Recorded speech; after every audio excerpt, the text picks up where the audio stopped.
Okay, let's go ahead and get things rolling. My name is Megan. I am an adult services librarian for the Aurora Public Library, and I wanted to thank you for watching this video. Um, Professor Green is here from the College of DuPage. He's going to talk to us about the 2020 U.S. Census and why it is so important to our community. Um, Take it away, Professor Green. Okay, thank you, Megan. And first of all, thank you to the Aurora Public Library for inviting me to give this talk. Actually, this is a somewhat delayed presentation. I was initially invited to give a talk in person in, I think it was early April at the Eola Road branch, but obviously the coronavirus has scuttered a lot of plans, including this. So better late than never as far as giving this talk. Um, so I teach sociology at the College of DuPage. One thing I'll say right off the bat is I do not consider myself to be an expert on the census by any means. The only reason I've kind of felt comfortable giving talks like this is because over the years in my sociology classes, I've incorporated a lot of data and information that the Census Bureau has collected because as a sociologist, I'm interested in American society and changes in American society. And so one of the things I want to talk about is how the census enables us to better understand society in various ways. So here is just a brief outline of what I wanted to talk about this evening. Start off just give a very cursory overview of what the US Census is all about, why it's important. And then I'd like to talk about two things that are particularly important, at least from my vantage point as a sociologist, thinking about some of the demographic data that the US Census provides to us to better understand our society. Then I'll talk a little bit about some of the issues specific to the census iteration in 2020. And then anytime at the end, I'll spend addressing any questions, comments you may have. And as I told Megan before we started here, is that if there are any questions that come up, whether in Zoom or on Facebook, if there are any questions you want to have, I told her to feel free to just kind of interject and I can address them, right away.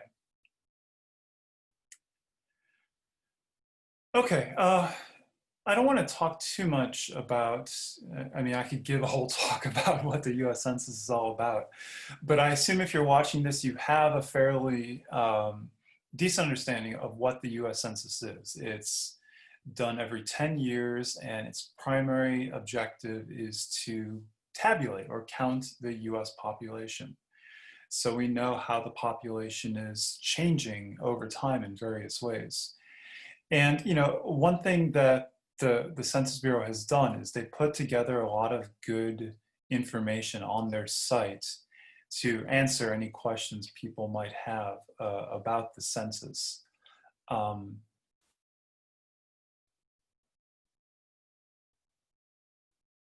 I'll give it some time to load here. But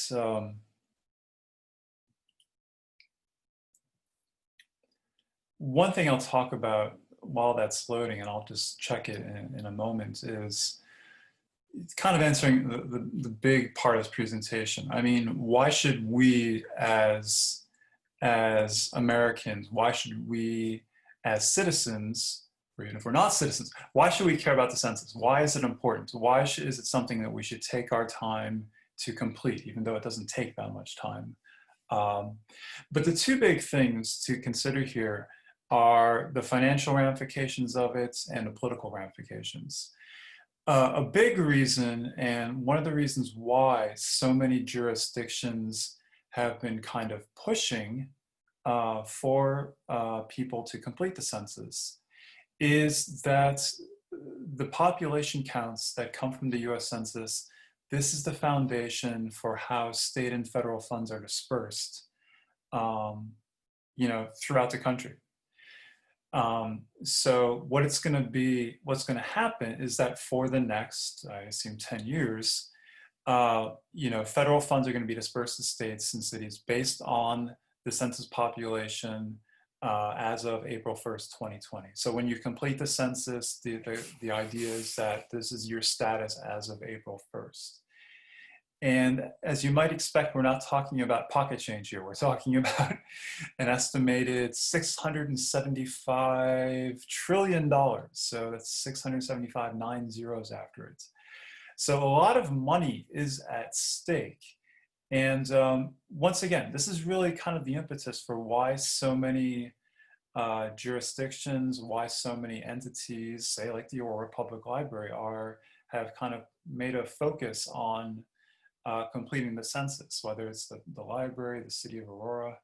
And I was just like looking at some news stories beforehand, recent news stories.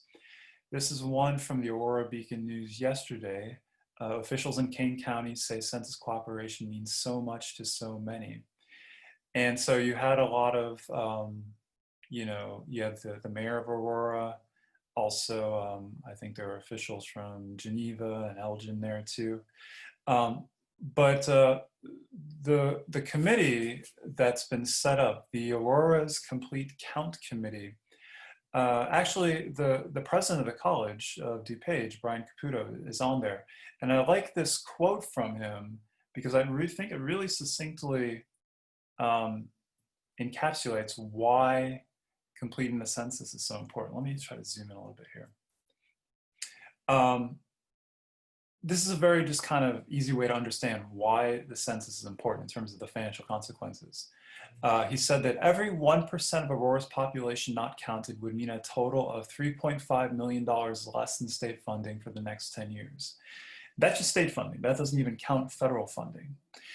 And what we have at this point, since, in the springtime, the census became available, we already have these initial tabulations in terms of response rates. So, so far, both Aurora and Elgin are at about 69% counted in the census, which is better than the state average, which is good. But it's lower than the Kane County overall total. And some places like Geneva, it's actually quite high. But, as much of a concern as it might be for, in Aurora and Kane County, just as a point of comparison, looking at the city of Chicago, this is another news story I was just able to find. The city of Chicago has a lower response rate than the rest of the state and the country.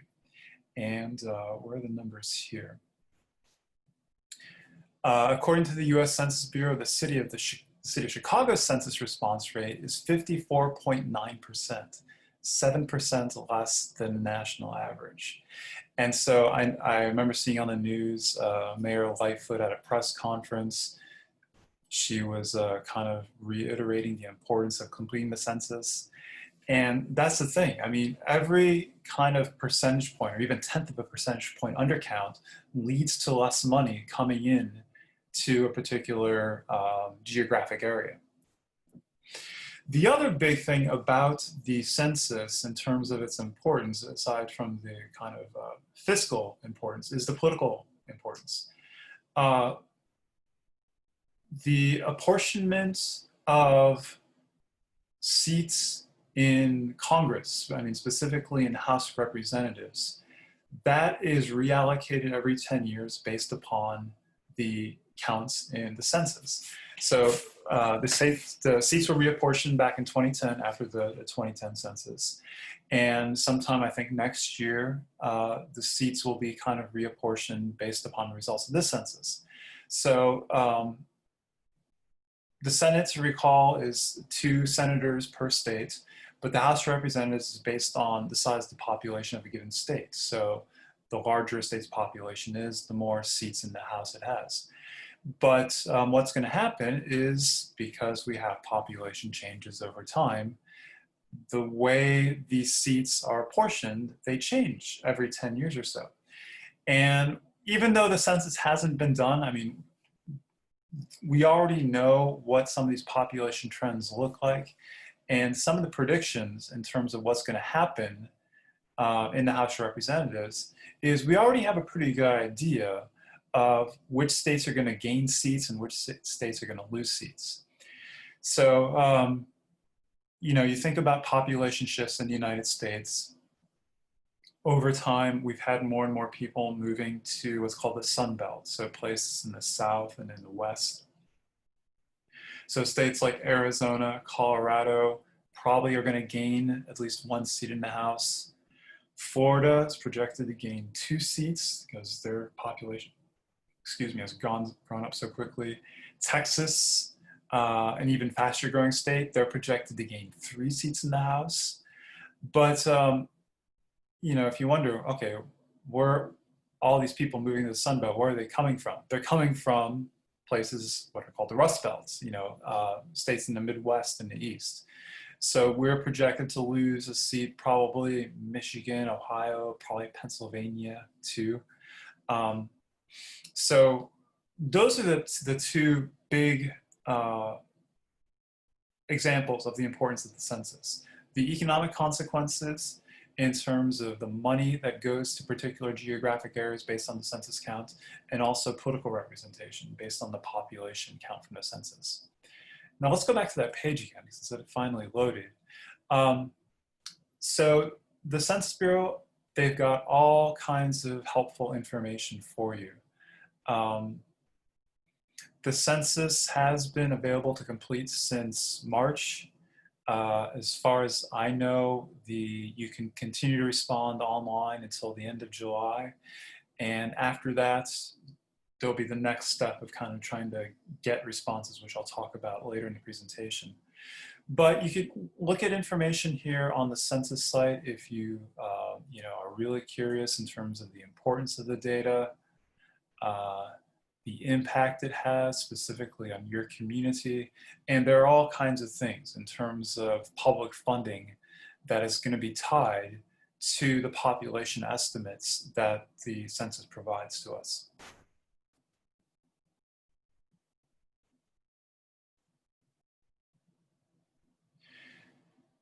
Now, what I've got here is a graphic I got from the US Census Bureau's website, and what it shows is what the Census Bureau does. And their big thing, obviously, is doing the census every 10 years. But they don't just, take their other 10 years off and only focus on the census every 10 years. They collect a lot of other data that is published on a regular basis. So the decennial census is obviously what I'm talking about here.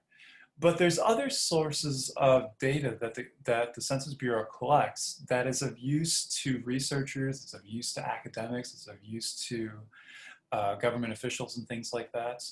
And so you've got things like the American Community Survey that they do, the American Community Survey, demographic surveys, economic surveys.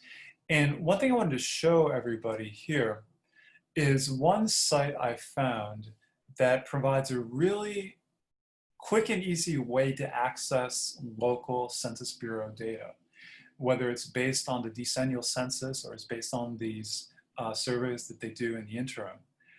Census Bureau Quick Facts, and let me show you here. And what they have is, let's see if I can make this a little bit larger. There we go. So what we have here is data for the US as a whole. And you've got data by, population broken down by age and sex, race and ethnicity, housing information, economic information, income and poverty information. But what you're able to do is if you're interested in information for a particular jurisdiction, like let's say the state of Illinois, you can get that. If you want data at the county level, so Aurora, I know, is in both DuPage and Kane. I mean, I guess in a little bit of Will, but we could enter Kane County, get data on Kane. Let's get DuPage too while we're here. And then we could also get it specifically for Aurora. And what you're able to do is just in a very quick and easy manner, look at data for whatever area of interest you're looking at. And what you could do is, like, for instance, look at data on Aurora, compare it to maybe the county level, whether Kane or DuPage, the state level, the national level. So for instance, the population of Aurora as of the 2010 census was 197,899. Now, the Census Bureau estimates as of last year was that it basically hasn't changed that much. It's dropped by minus 0.1%. So it's basically held constant. But you can see, you compare that, the state of Illinois has actually had a higher rate of loss, minus 1.2%. But Kane County has gained 3.3% in population over the last 10 years. DuPage had a slight increase in size. But you can look at the population broken down by age and sex, race and Hispanic origin. So you could see that in Aurora, for instance, a very sizable Hispanic Latino population, about 43%. The white population, these are whites who don't identify as being Hispanic or Latinos, 36%, 8% Asian, 11% African American. About a quarter of the Aurora population is foreign born. You can see the median home value in Aurora, certainly compared to different DuPage and Kane, the state as a whole and the nation as a whole. And then things like education levels, median household income, for instance, poverty rates, all kinds of useful information. Whether you're just a concerned citizen or you're somebody like me who's a sociologist who incorporates stuff in his or her teaching, this is a really easy way to kind of access some of this data that the Census Bureau collects over time. Now, speaking of that data, this will lead to some of the things I wanted to talk about in terms of why the census is important in terms of telling us about these changes in American society. So one big change in American society over time has to do with our age. So obviously all of us as individuals are getting older over time. But what we want to think about here demographically, and demographics, if you're not familiar with the term, demographics is the study of populations and their composition and different characteristics. So one example of demographics is the study of age in populations. And one thing that we could look at is basically looking at how old the average American is. One way to present the average is using the mean, which is the arithmetic average. But quite often researchers will use the median instead. And the median is another way to represent the average, but it's not the mean. It's simply, you think of the median, it means the middle. So if you took, in theory, if you took all the people in the United States, ranked them from youngest to oldest, the individual who is right in the middle of the population ranked by age, that would be the median age in the United States. And if you look at data over time, and fortunately we have data that goes back pretty far, a good 200 years or so. You go back to 1820, the average American in 1820 was only a teenager. She or he was only 17 years old. What you have to account for is that the average person didn't live as long back then, so that also obviously leads to the population being younger overall. But as time has gone by, you could see the turn of the 20th century, the average American was 23 years old. 20 years ago, that had risen up to 35. And the projection is in about 10 years, the average American, she or he will be 42 years old. So one thing that's pretty incontrovertible is that the US population, we are getting older over time. The population as a whole is getting older. And the Census Bureau, one of the things that they do, whether it's with the census, the decennial census, or other data they collect, is they show how our population is changing in terms of age over time. And this is a really good thing that they put together, just, a little brief data summary that they publicized a couple of years ago about how we as a nation are aging. And a very simple way of looking at it is looking at the population, breaking it down to the population that is 65 or above, basically the elderly population, and looking at the child population, so those under the age of 18. Now, historically, in our population and in most societies, you typically have more children than elderly people. That is the norm. And within the United States, any other country, that's pretty much what you're going to find.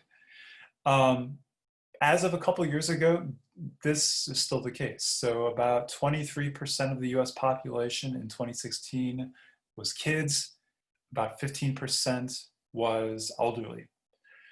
But look at what is projected to happen over time. Within about 15 years, we will reach a pretty significant point. It may not happen exactly in 2035, it may happen a little bit before, it may happen a little bit after, but at some point, unless something dramatic happens, we will, for the first time in our history, to my knowledge, have more elderly people in the United States than children. And once we reach that point, once again, unless something dramatic changes, we won't go back. And the projection is in about 40 years, it'll be pretty clear. There'll be a pretty wide gap in terms of the percentage of population that's elderly, 23–24%, versus the percentage of the population that is kids. And you can see it down here in terms of just absolute numbers. Clearly more kids than elderly people in 2016, but there's projected to be a shade more in 2035 and then significantly more in 2060. Let me show you one other thing that kind of spells out how we as a population are getting older.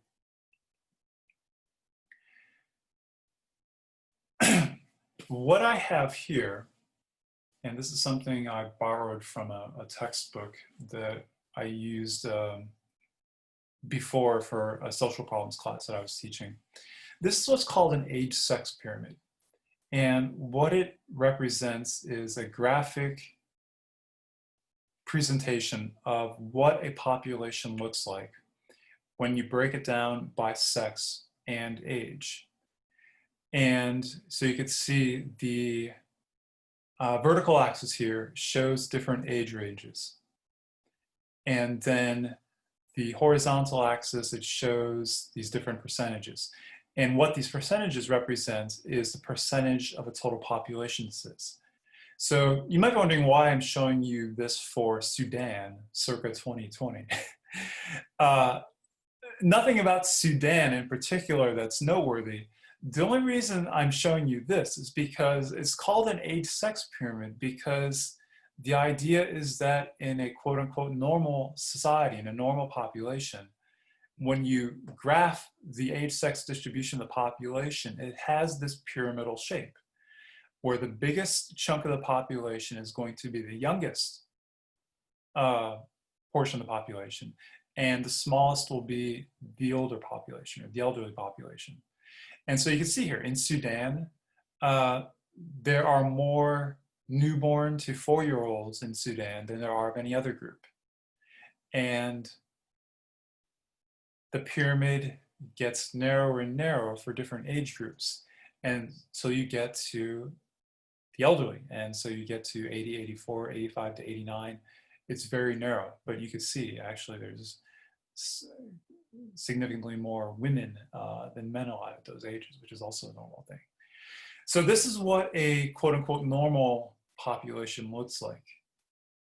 Let's look at another age-sex pyramid, but we can't really call it a pyramid. It's a little bit of a Rorschach test. What shape do you see here? It's certainly not a pyramid, but whatever it is, it shows the age-sex distribution of the population circa 2020, or at least projected for 2020 when the book came out last year or 2 years ago. And what you can see is that in the United States, as opposed to the largest slice of the population being the youngest portion, the biggest chunk of the population is what? It's basically this stretch of millennials, right? Ages 25 to 29. Then the next largest group looks like ages 55 to 59 here. Then you got ages 60 to 64. But the youngest slice of the population is by no means even close to being the largest. I mean, it's up there, but we don't really start to get into kind of a pyramidal pattern until we get to right around the elderly. And you can see here in the United States, another kind of example of how, you know, women tend to have longer life expectancies than men. I mean, you get to, well, you don't see the population getting to like 90 plus in Sudan. There are very reasons for that, but you can see women tend to, far more women at these older ages than there are of men. And the thing is, in the United States, we haven't always been like this. If you go back, what would this be? About 60 years ago, kind of shortly after World War II, we had in 1960 a fairly pyramidal shape. It's almost like a, not quite a pyramid, it's almost like an arrowhead or something like that. Maybe the tip of a pen. But still, I mean, it was the biggest slice of the population was newborns. And it definitely tapered off as you got to older ages. But the projection is that in 40 years, yeah, we're not even going to be close to a pyramid. And you're going to see, I mean, it's hard to tell what would be the biggest stretch of the population. Maybe these 35 to 39-year-olds. But look at how big the 85 plus population is projected to be in 2060. And so the thing to think about here is, you know, just out of curiosity, it's kind of an interesting thing to know. But why do you think researchers, policymakers are concerned? Why do you think this is kind of, a preferred sort of population distribution? And why does something like this look so problematic?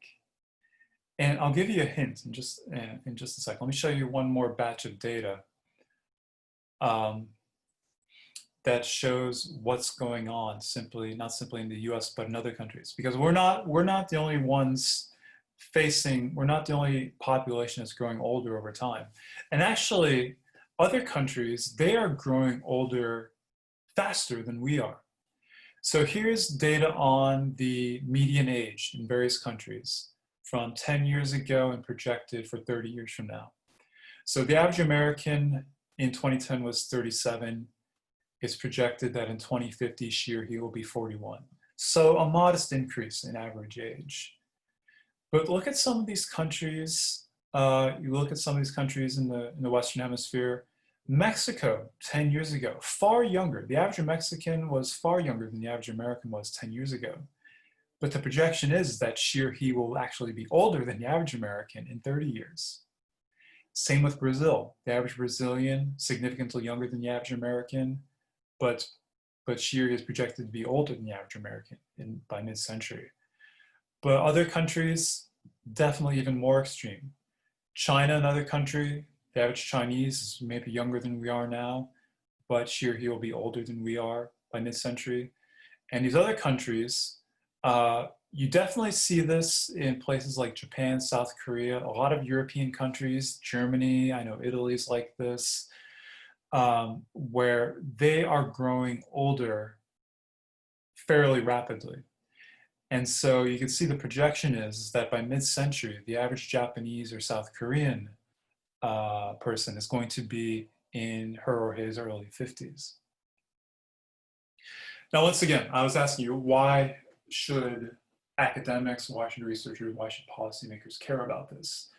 Why do you think, say, the Japanese or Korean governments are concerned that their average citizen is going to be well into middle age and almost elderly?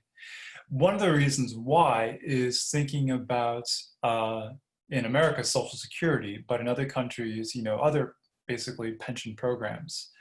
The concern is that if you have a society that looks like this, where you've got a lot of folks up here who are 65 plus, who are on average not going to be working, though obviously there are many people who do work past the age of 65.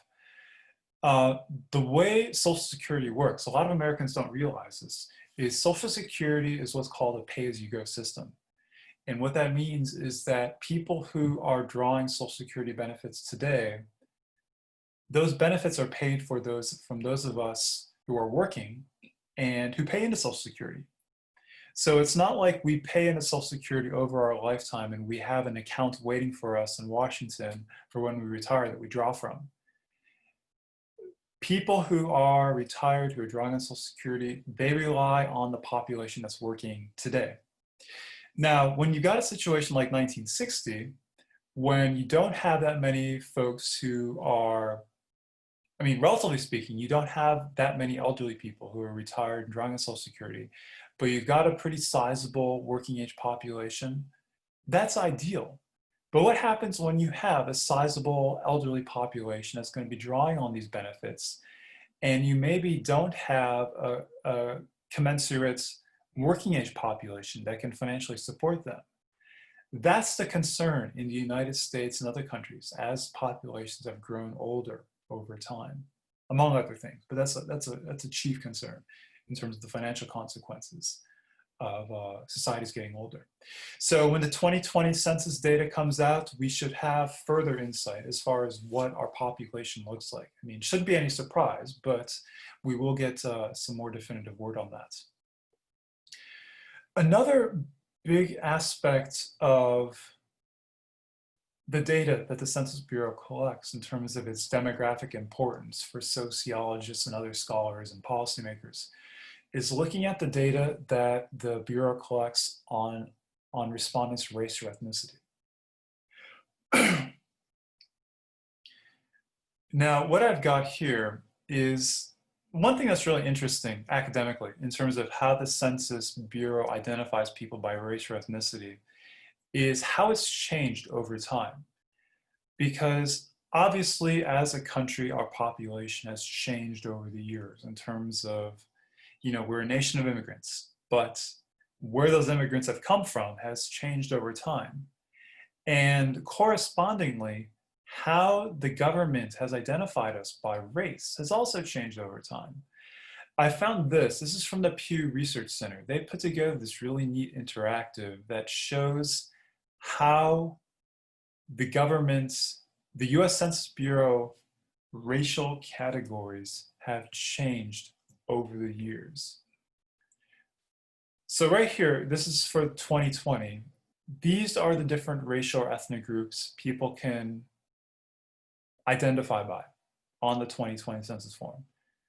Claim to be white, Black or African American, American Indian, Alaska Native, Chinese, Japanese, etc., Native Hawaiian, Mexican, Mexican American, Chicano, Puerto Rican, Cuban, other Hispanic, Latino, Spanish origin.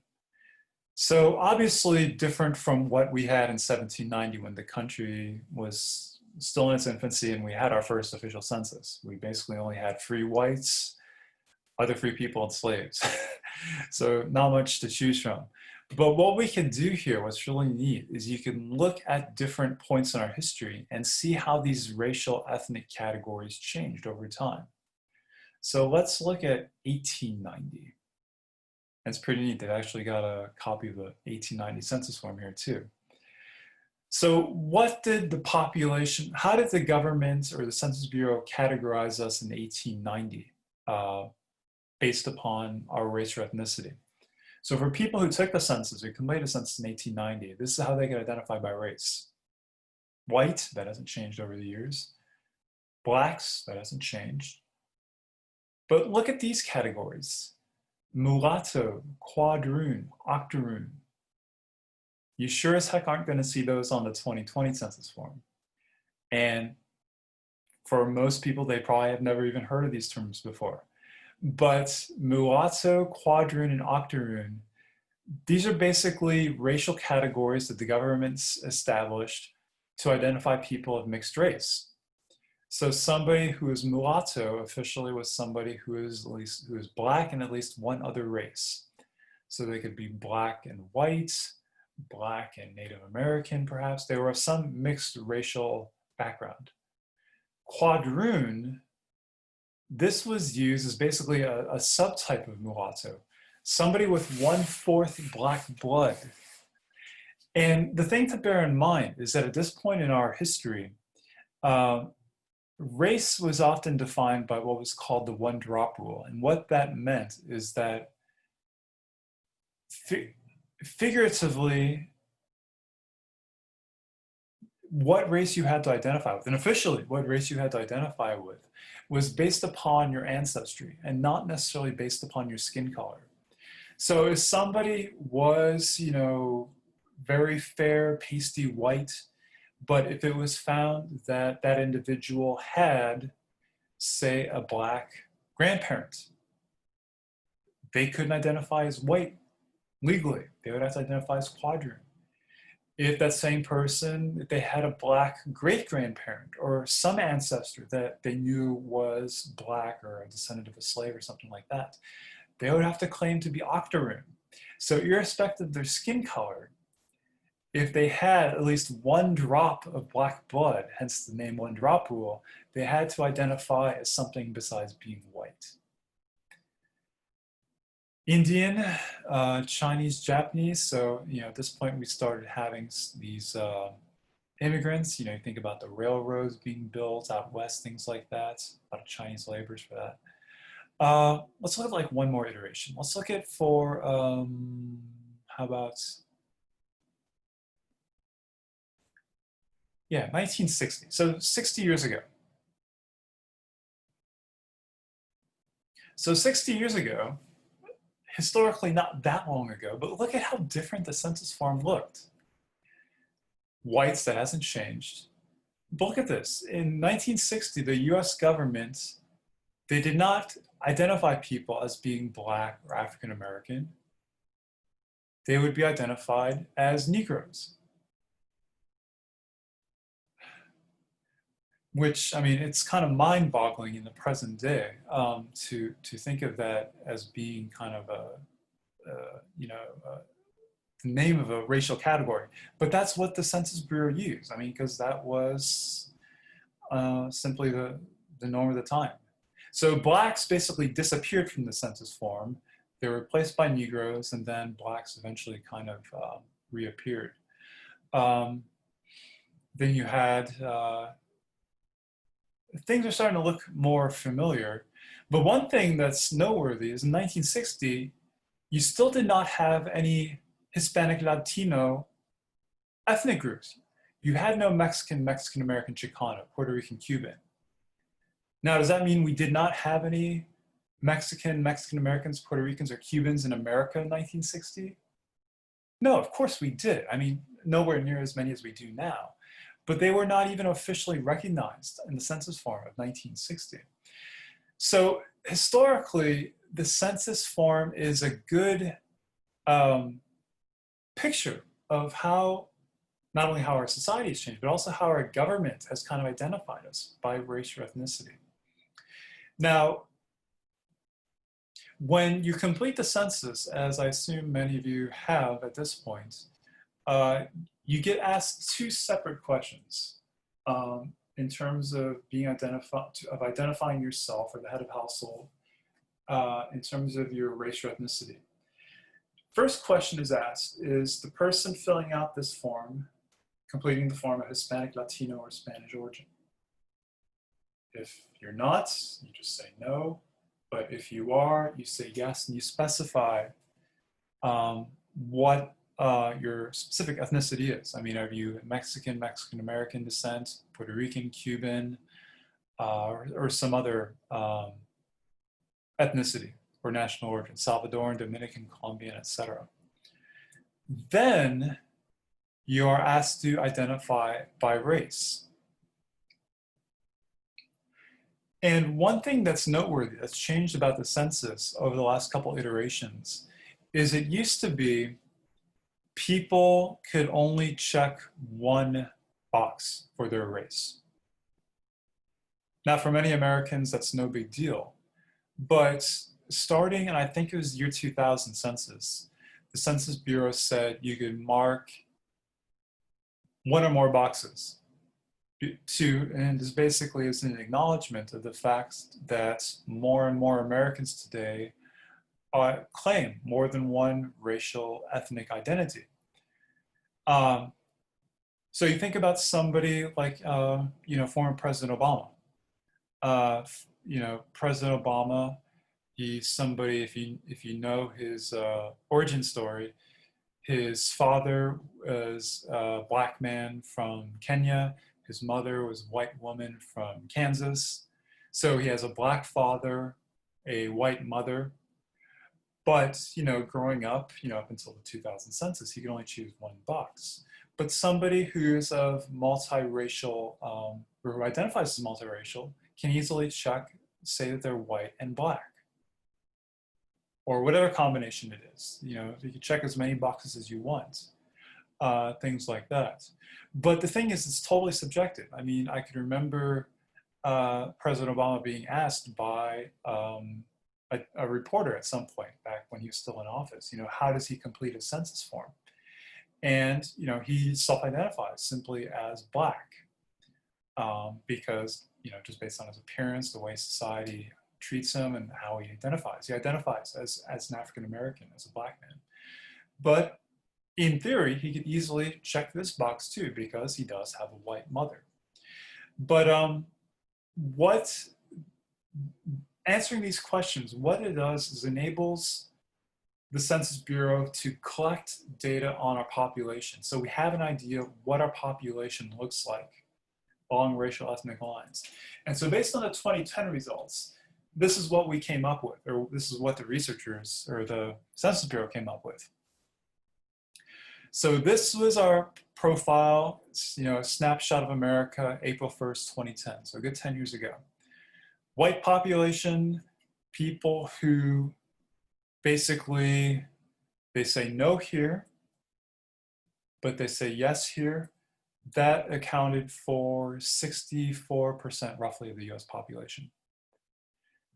The next largest group is Hispanics. And to be Hispanic, all you have to do is say yes to this question. If you say yes to any of these, you are considered Hispanic. And that in 2010, this constituted 16% of the total. Then you have Blacks, 12.2%, Asians, 4.7%, people who check more than one box, about 2%, and things like that. But what's really noteworthy is, the census, the decennial census is a really handy snapshot of how our country is changing along racial ethnic lines. Because one thing that, this doesn't show is what's been happening, what happened in 2000, in 1990, 1980, how our racial ethnic composition has changed. But what is really noteworthy is what's projected to happen in the future. And based on current trends, if you move forward about 30 years, America's going to look quite a bit different along racial ethnic lines. So comparing the 2010 numbers between what's expected to what our country is expected to look like in 2050, some groups are going to, they're all going to change in relative size.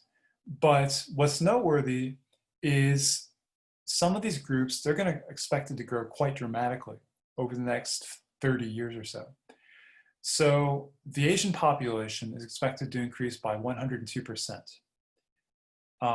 Just quick math, if you don't know how to translate this, if something increases by 100%, it's basically doubling. So the Asian population in the United States is expected to double over this 40-year period. The Hispanic population more than double over this time. The multiracial population closer to quadrupling over this time. But if these populations are increasing, other populations are not increasing quite as quickly. The Black population is expected to go up a bit, Native American population expected to go up.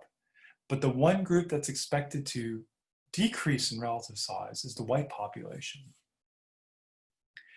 And this is something that is obviously, it's happening now, it's happening as we speak.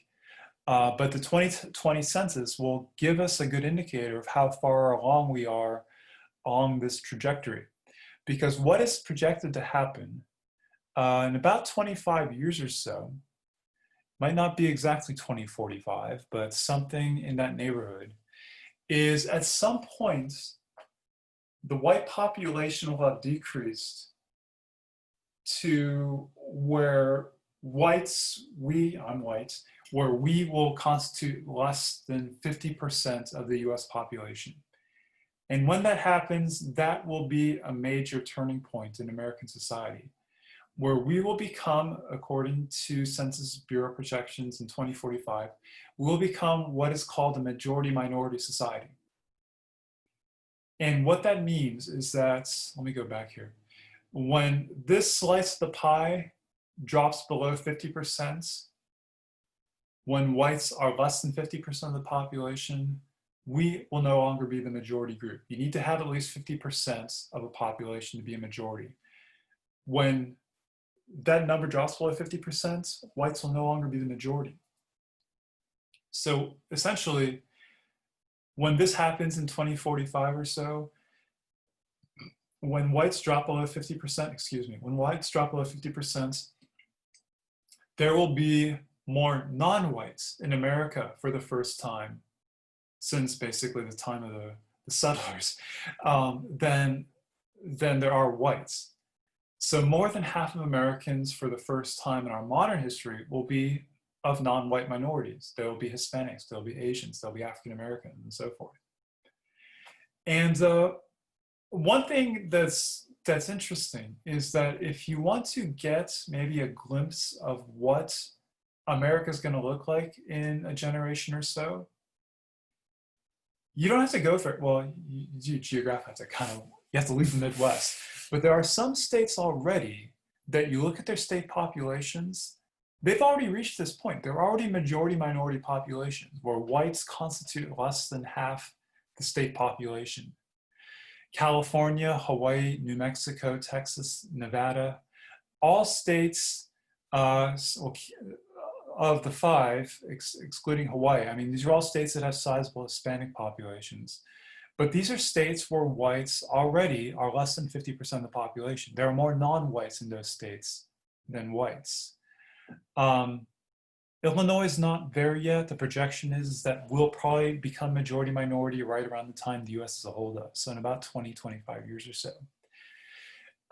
Interesting thing is that if you look nationwide, you look at the nationwide under 18 population, and the educated guess is that if you look at kids in America, probably the kid population, the child population in America is already majority minority. And so this is how we see these population changes. I mean, you see them generationally. And as this kind of under 18 population that's majority minority gets older, eventually over time, you're going to have population churn, and we're going to become, majority minority. So if you want to have an idea, this is a projection from a couple of years ago. Obviously, you can't be exact about this, but this is a good educated guess of what we're going to look like in 25 years. So here we go. Whites will be less than 50%, and 50%, 50.3% of the population will be non-white. About 1 in 4 Americans will be Hispanic at that point. 13% will be Black, about 8% Asian, about 4% multiracial. So this is going to be a major turning point in our population. And it's something that's happening already. I mean, it's not something that happens overnight. But, this is something that the US Census helps give us data for. So, I mean, that'll be one of the things I'm really interested in seeing when the 2020 results come out, is in terms of how the 2020 numbers look compared to this. And what you can pretty much expect to see is this white population, it's going to be something less than 63.7%. This Hispanic population, Asian population, probably the Black population will go up. The multiracial population is going to go up. So, I mean, the white population goes down, the population for these other groups are going to go up. The question is just how much these numbers have shifted over the last 10 years or so. Okay, finally, let me wrap things up here. Let me talk about some of the issues specific to the 2020 iteration of the census. And one thing that's really noteworthy, that was new for this iteration of the census, is that for the first time, the Census Bureau made the census, or made they emphasized completing the census as being an online thing. It used to be, for those of you who've done census in previous iterations, it's always something that was mailed to us. We'd have to complete it, then we'd have to mail it back. What's made it a lot easier is that the Census Bureau, for the first time this iteration, made it so that you can complete the census online. So back, gosh, how long ago was this? 4 months ago, gosh. 4 months ago, you may remember, we started to get these invitations to respond to the 2020 census, and we get a web address to go to and complete it. And the thing with the census, I mean, there's really no excuse not to do this. I mean, some people may have privacy concerns, even those are overblown and not really relevant. It's very quick, it's very easy to do. And if you don't do it during the initial kind of time frame, you would get reminders. So maybe late April, final reminders were sent out. I don't know how much this timeline changed with the coronavirus, but where the Census Bureau is at now is what they do at this point, and what they've done with census iterations, is they follow up with people who haven't responded. And it used to be, the Census Bureau would recruit this whole army of people to go door to door to follow up at different households and get people to complete the census. Obviously, in a time of social distancing and kind of concerns about, face-to-face contact, that's the calculus has changed. But what the Census Bureau is doing, I mean, they're going to evidently be doing the same thing, but obviously you expect they're going to be taking various precautions because of COVID-19, but they're starting to ramp up their efforts to do the sort of follow-up to go to homes that haven't completed the census. I showed you those numbers for Chicago earlier, and evidently, I guess Chicago, compared to other big cities, they've actually done quite well. I didn't know this until I read this in Crane Chicago Business the other day. Excuse me, is that Illinois statewide, we've done pretty well. We are evidently tied for 7th in terms of the highest self-response rates. A lot of other Midwest states have done well, which is good. So you can see here this Marilyn Sanders, the Census Bureau's director for the Chicago region, said the virus had also challenged quote unquote recruitment efforts. And so they're recruiting thousands of people to go door to door. And that's the next step in the data collection process, to try to get those response rates up as much as possible. By the end of the year, try to get those people who may have fallen through the cracks in one way, shape, or form. Now, one controversy about the census that maybe some of you heard about, this is something that was in the news, I'd say a couple of years ago, maybe 2016, no, maybe not 2016, 2017, 2018 or so, is when the final draft of the census was being put together, there were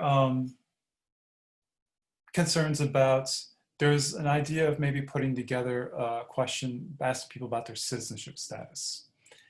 it's one of these things that for a lot of folks, it's kind of, no big deal. But the thing is that this became a big deal because it seemed like a neutral kind of, technically correct thing to do. But the concern was that if you have a question on citizenship, this is something that could depress the count on the census. Because the thing about the census is not limited to citizens. It's limited to, it's open to anybody who's here, whether they're here legally or not.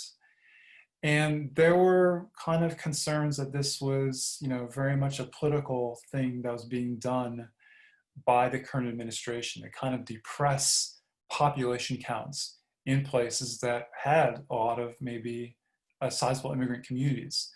And it isn't maybe a coincidence that these are also communities that have largely a lean, more democratic. And so, long story short, I'm running out of time here. Long story short is that this didn't end up on the census, thank goodness. But it's something that the Census Bureau had to actually devote some energy to kind of educating people, saying, don't worry, you don't have to worry. There's not a citizenship question on the census, because there was a concern that if people thought there was, irrespective of their reasons, that might dissuade them from completing the census in the first place.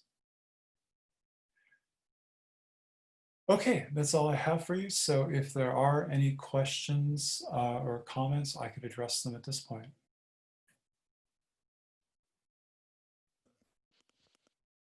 Awesome. Thank you so much.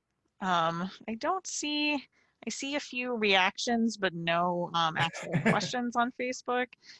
But yeah, I wanted to thank you again for putting this presentation together for us.